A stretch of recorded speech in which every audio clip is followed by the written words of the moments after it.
Many of you reading this may be too young to remember the exploding whale incident that occurred in Oregon in the late fall of 1970. Heck, I'm fairly certain that quite a few of you weren't even born yet. So, I'll give you the basic overview. On November 9th, 1970, a 45-foot-long sperm whale washed ashore on the beach near Florence. For 3 days, it sat there, drawing spectators and local government officials alike. After the first day or so, people were warned to stay away from it. The official reasoning given was that there was concern that curious onlookers might climb on top of the carcass and fall in addition to the putrid stench that overtook the entire beach and the threat of the body bursting. In less than 2 days, the Oregon State Highway Division was called in to dispose of it. They consulted with the Navy and many munitions experts and came to the conclusion that the best way to treat it would be like a boulder and use dynamite to blow it up. And on November 12th, with local and state news watching, they did just that, using half a ton of TNT and creating one hell of an explosion which sent chunks of whale and sand over 100 feet in the air, even crushing in the roof of a nearby parked car. That's the official story, of course. It's all a load of hogwash, though. I know, because I made the mistake of getting too close to it one night. Myself and Harvey. I'm getting a little ahead of myself, though. Let me back up. I was just a youngster back then, no more than 11 years old. I lived with my folks in Florence, which back then was much smaller, and in my opinion, a much nicer place to live than it is today. I was sitting in the kitchen, waiting for my mother to finish making me waffles and eggs before being taken to school, when my father entered, having just stepped away to receive a phone call. "What did they want, Gordon?" my mother asked, turning to face us, causing her black and white checkered apron to swirl slightly on her waist with a spatula in her hand. My father grunted as he sat back down at the table. "Darndest thing, actually.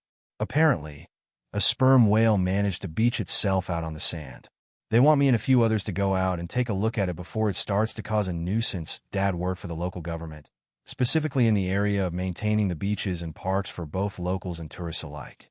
"Can you take me over to see it?" I asked excitedly. It had been years since a whale had washed ashore here, and I wanted to finally see what my father had spoken about dealing with once or twice before. But he simply shook his head. "Afraid not, kiddo," he said, tousling my hair with his hand. "This is grown-up business, and a little too dangerous to have you around." He began to chow down on the eggs and bacon my mother brought to him. Maybe next time, he finished, speaking around bites of his food. I hung my head, feeling slightly dejected as I began to eat my waffles and eggs. When I got to school, many of the kids were talking excitedly about the whale. I heard that it's huge, black, and stinks to high heaven. Kirsty, the girl who sat next to me in math class, said to her friend in front of her. "You," her friend retorted, scrunching up her nose and causing both girls to break into a fit of giggling, which was fast silenced by the teacher clearing his throat. Later, as I sat in the lunchroom, eating pizza squares and carrot sticks, my best friend Harvey came over and sat down along with the 2 others in our friend group. "So, has your dad said anything about the whale?" Michael asked, using the sleeve of his shirt to wipe pizza sauce from his face. I shrugged my shoulders. "All he said was it washed ashore, and it was too dangerous for me to go see it," I admitted. Harvey let out a loud belch after downing his chocolate milk, earning a huge laugh from our group and a stern look of disapproval from the lunchroom monitor in the back. "I heard that it's already attracted a huge flock of seagulls and crows around it," he said after settling back. Gregory chimed in. "Yeah, and that it's covered in slime." We all looked at him and laughed. "You really need to stop reading those dime store pulp novels from your parents' bookshelf, man," Harvey said, then leaned it close, all of us doing the same. "I heard that it has super sharp and bright white teeth. That's what my older cousin Janice said when she stopped by this morning. Her and her boyfriend had gone for a walk on the beach when they saw it." Gregory looked at him. "Wait, what was your cousin doing with her boyfriend out there so early?" he asked. Harvey made a face. "Probably doing some of that gross romantic stuff," he said with a tone of disgust, each of us scrunching up our faces in a similar manner. "That's not the point, though," he continued. "The point is, none of us has seen a beached whale before." He looked around at each of us, a small, sly smile beginning to etch across his face. "So, what I'm thinking is, why don't we go down there after our parents go to bed and look at it? Maybe even take some pictures with it." He pointed at me. "Alan, didn't your dad just buy you that camera a few weeks ago?" I nodded my head. "I mean, yeah, but Dash," I began, but he cut me off. Then why don't we make an adventure out of it and go and see it? He pressed, looking around hopefully at all of us. Michael spoke up. I can't do it tonight, Harv. My parents are going out to dinner and leaving me with a babysitter. You know I can't sneak past Michelle if my life depended on it. Harvey let out an annoyed snort. Fine, maybe not tonight. But what about tomorrow night? He asked. He looked at Gregory. What do I say, man? He asked him. Gregory sat a little lower in his seat, trying to make himself smaller.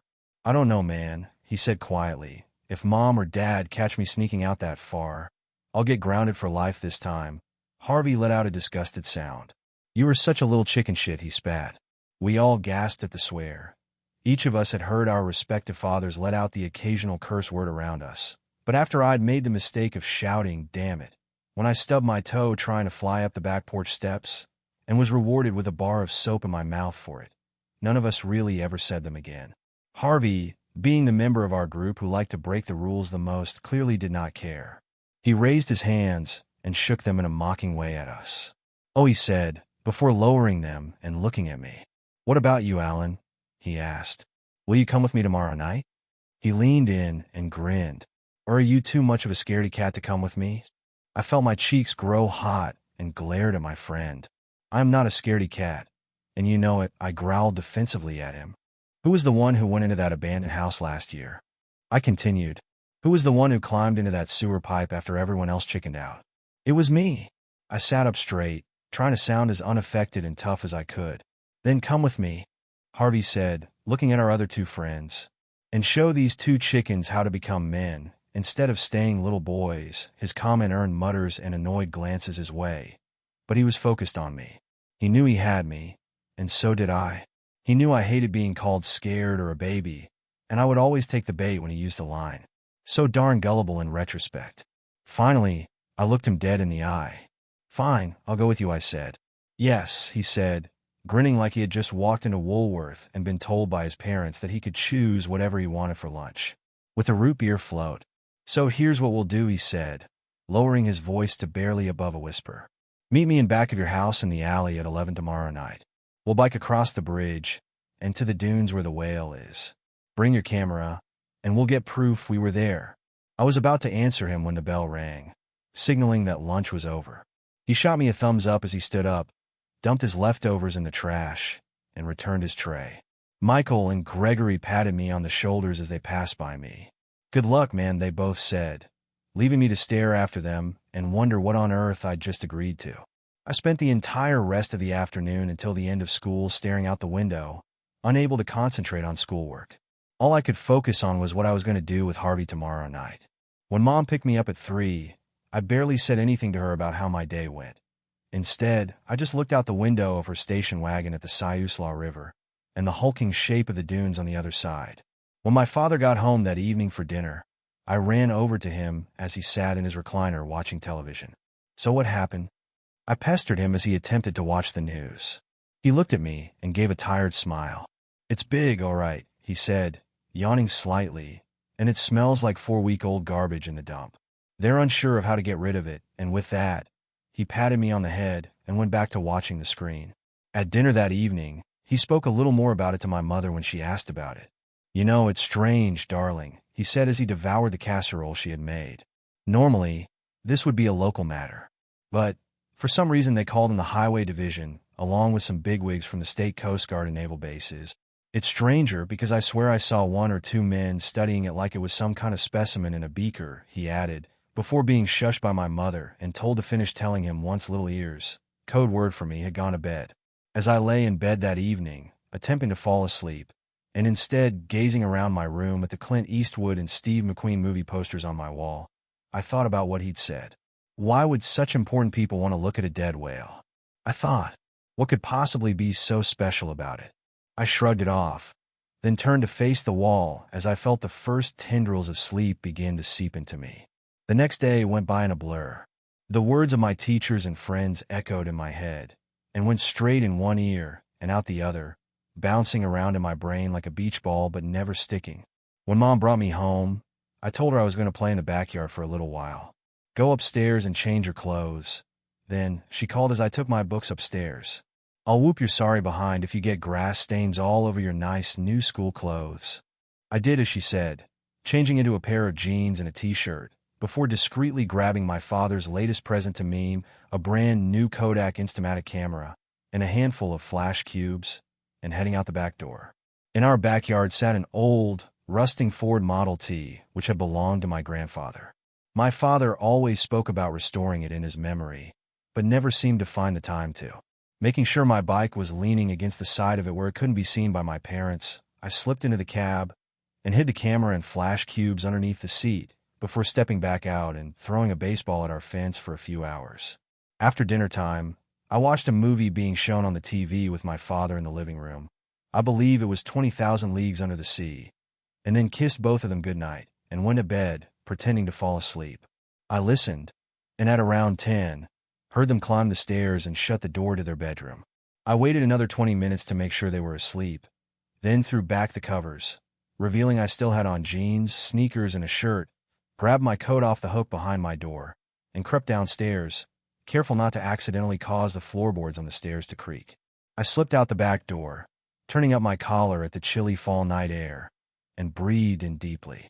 I whispered at the smell of the ocean wafting over the dunes and into town, then crept across the backyard to the darkened shape of the truck. Reaching through the open window, I retrieved the camera and flash cubes, along with a flashlight I'd swiped from under the kitchen sink, grabbed my bicycle, and wheeled it out into the alley where Harvey was waiting. "Well, did you bring the camera?" he whispered, and I held it up where it could be seen in the yellow streetlight over our heads. He nodded, then pressed a finger to his lips and signaled for me to follow him, hopping onto his bike and pedaling away. I hopped on my own, and after flicking on the handlebar-mounted light to guide my way, pedaled after him. The town seemed extremely eerie at night with all the stores closed and the houses dark. It felt like biking through a ghost town, or a nightmare, I thought, before shaking my head. The last thing I wanted to do was scare myself into turning around. Harvey would never let me live it down. We passed through intersection after intersection, always keeping an eye out for other people. At one point, we ducked behind a fence as a police car came slowly lumbering down the road, waiting for it to pass before continuing on. Soon enough, we passed over the bridge leading out of town and towards the dunes, the air growing colder and the smell of salt water growing thicker as we approached our destination. Finally, we came to a point where we couldn't bike any further due to the sand catching our tires, and chose instead to hide our bikes among the far side of the first dunes. Turning on both of our flashlights, we let the yellow beams guide our way as we walked to the beach. "So, what do you think it's going to look like?" he asked, his voice filled with obvious excitement and glee. I shrugged my shoulders before realizing he couldn't see it in the dark. "I don't know. It's been a day or two. Dad always told me the birds start eating it by now. So, I think it'll have a lot of holes in it." He let out a low whistle. "Cool," he said. "I wonder if I could stick my hand inside it?" I groaned. "Don't do that, Harvey. You'll never get the smell off you, and then your folks will know we've been out here." He scoffed. "Like I give a damn," he muttered, and I shook my head simply. After another 5 minutes, we both stopped. "Ugh, what is that smell?" Harvey exclaimed, covering his nose and mouth with his hand. "My guess, we're close," I said through my own hand. "Man, that stinks," he said, then continued leading the way. I started following him when I accidentally walked into his back. Nearly crashing to the sand, I raised my light to shine on the back of his head. "What's the deal?" I hissed as my face throbbed with pain. But he shushed me, turning around and lowering my light. "There's someone there," he hissed back. "Kill your light." We both clicked ours off and listened. He was right. I could hear hushed voices coming from up the beach in the direction we were heading. So I heard Harvey whisper, and then saw him crouch forwards. For a moment, I thought about just turning around and leaving. I don't want to get in trouble. Not where Mom and Dad are going to take me to Disneyland for Christmas vacation in a few weeks. But I couldn't just leave Harvey there by himself. So I reluctantly followed him. When I reached him, I stared out at what he was looking at over the dune. I could see the dark shape of the ocean from here. It sat less than a few hundred yards from where we lay on our stomachs. We also finally saw the whale. It lay on its side, about 10 feet from the water's edge, its shape hulking and gigantic. White-lined ridges spread out the top of its back, while the rest of its shape was nothing but smooth blackness. It was easy to tell these features because currently there was a light on it, a bright one. Behind it, I could see 2 or 3 figures standing and talking amongst themselves. Then they began to walk towards us. "Down," I whispered, and Harvey and I made ourselves as small as possible behind the dune. The sound of footsteps digging in and kicking up the sand approached, and I heard a snippet of their conversation as they passed by me. "It's incredible," I heard a man say, 2 days out of the water and still maintaining vital signs. Combine this with the alterations, and I think we've discovered a whole new species, one far more predatory and dangerous than we've ever seen before. We got to get on the horn and get this information out. They drew further away, and their conversation dimmed and grew unintelligible again. The 2 of us stood up. "What were they talking about?" I asked, gazing towards the darkness where they'd gone. "Who cares?" Harvey said, shaking the sand off his coat and pants. "It means we have a chance to get the pictures, come on." And with that, he began running down the last dune to the giant, dark form on the sand. I followed, slower though. Something about the way the man had spoken had made me feel a twinge of uneasiness. Still, I plodded behind my friend towards the shape. As I drew closer, it rose higher and higher above my head, until it seemed to tower over me like one of the buildings I saw when my parents took me to Portland. Harvey drew close to the side of the creature. The smell was overpowering now, and I forced myself to breathe through my mouth to keep from gagging. He reached out towards it. "Harvey, don't," I whispered urgently. "Nothing's going to happen, Alan," he said, putting a mocking tone as he said my name. "It's dead after all, remember?" And before I could say any more, he placed his hand on it. Immediately, he drew it back, his face a look of disgust. "You," he exclaimed. "What?" I asked, afraid of what he'd say. It's slimy and cold," he said, then chuckled. "I don't believe it." Gregory was right. He chuckled again, then waved for me to follow him around the other side. Before I stepped after him, I noticed something odd. The birds have barely touched it. I followed after him slowly, and as I drew closer, I heard him gasp. "OMG, Alan, come look at this." Walking quickly, I rounded the edge and saw what he'd seen. The whale's mouth was huge. It yawned before us like the opening of a cave, its teeth looking like the stalactites and stalagmites at the entrance. It was wide enough that we easily could have walked inside. "Wow," I breathed, staring into the blackness beyond. "No joke," Harvey said excitedly. "It looks exactly like the whale from Moby Dick." He ran away from me, down to the other end. "And the tail is huge. It's as wide as a car," he called. I heard him run back towards me, and he reappeared in the light behind us. "You've got to take a picture of me in front of the mouth, Alan," he exclaimed. "That would be the ultimate picture to have. All the kids in school would think I'm the coolest kid there." I glanced around, looking to make sure the men weren't coming back, then pulled my camera and a flash bulb out of my coat pocket. "All right, but just a few pictures, and then we get out of here."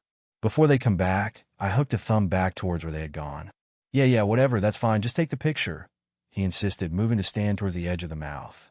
I looked down and pushed the flash cube into the slot at the top of the camera, then moved away about 10 feet to make sure I got as much of the whale in the shot as well as him.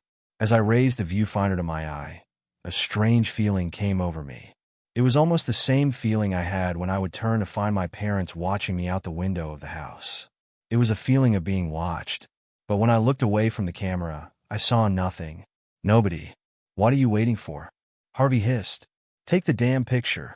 Shaking my head, I again raised the camera, centered the viewfinder on him, then pressed down on the shutter button. The area for a split second lit up even brighter by the flash from the cube, and the burning smell that would come with it followed a second after. "Take another," he insisted, bending his arms up the way bodybuilders did and striking a pose. I did as he asked, but as I pressed the shutter button, something above him caught my head. High over both of our heads, I could just barely see the edge of one of the whale's eyes. It was just a tiny glimpse, but something about it seemed off. As my eyes adjusted to the darkness again, Harvey picked up a piece of driftwood from the sand, then held it out like it was a spear he was about to throw. "One more," he said, chuckling as he attempted to look like Captain Ahab.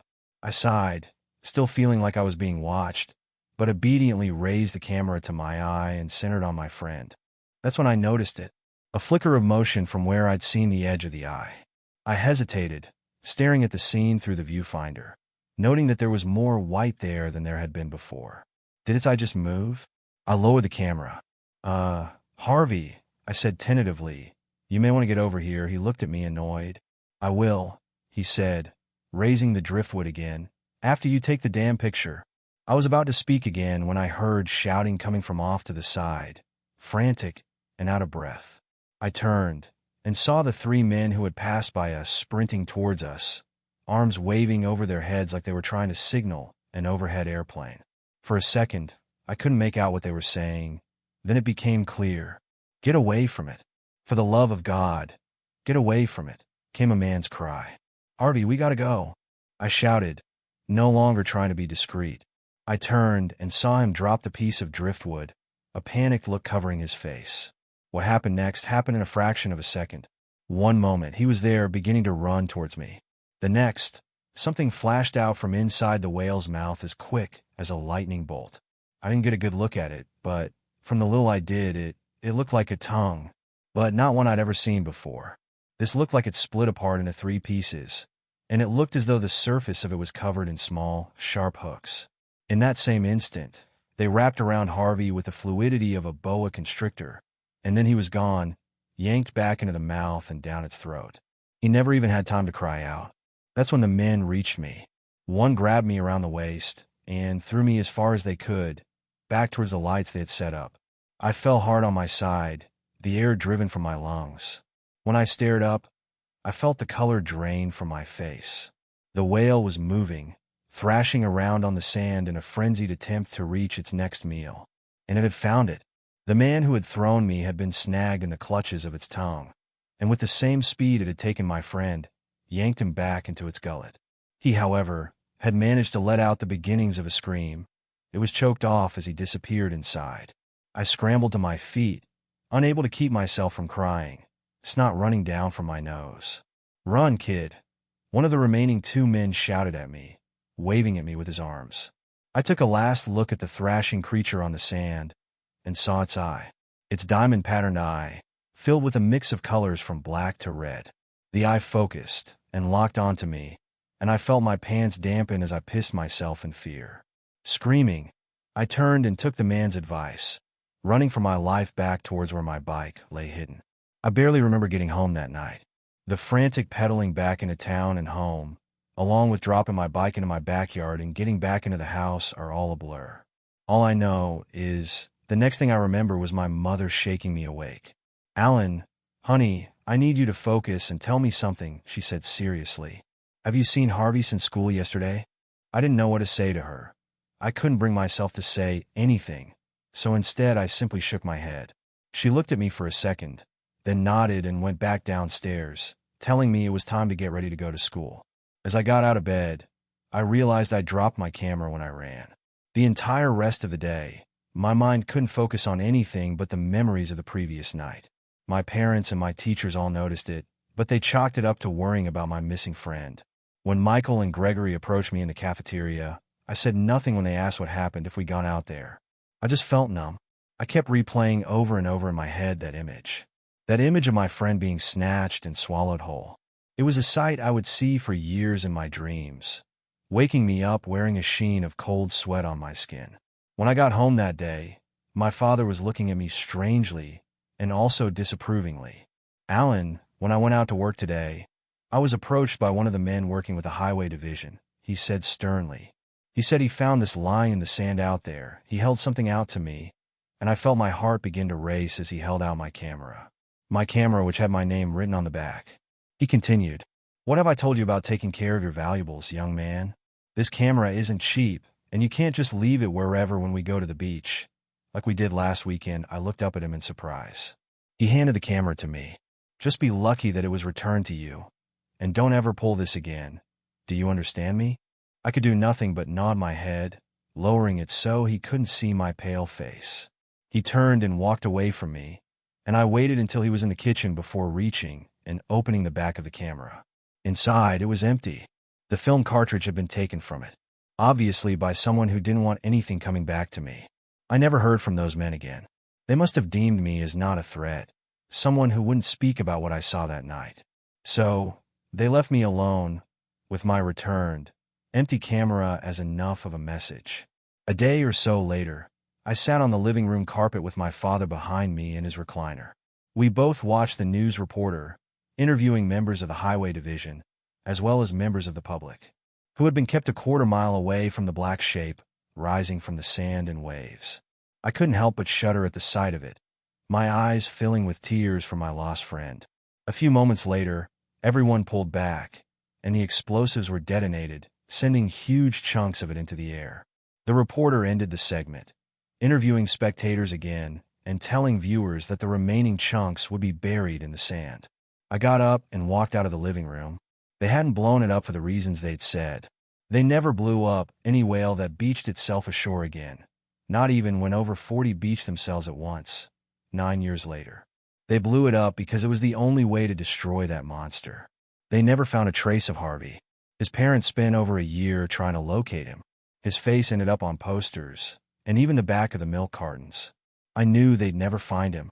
Any trace of him was obliterated when that explosion went off. I'm 64 now. A few years ago, they aired a 50-year anniversary segment about the whale, or whatever that whale-looking creature was, and it made me remember all the repressed memories I've tried to lock away in the deepest recesses of my mind. I try to forget again, but I cannot. So, I've decided, for the betterment of my mental health, as well as possibly a way to soothe the scars on my soul, to post this here. I know nobody will believe it, but that's okay. The truth is out there now. Harvey's true fate is out there, though his parents are now long dead. Two things keep picking away at my brain, though. Even in my advanced age, I shudder to imagine, if it was that dangerous beached on land, what would it be like to meet under the waves? And two, and this is perhaps what has kept me out of the ocean for all these decades, how many more of those things are out there?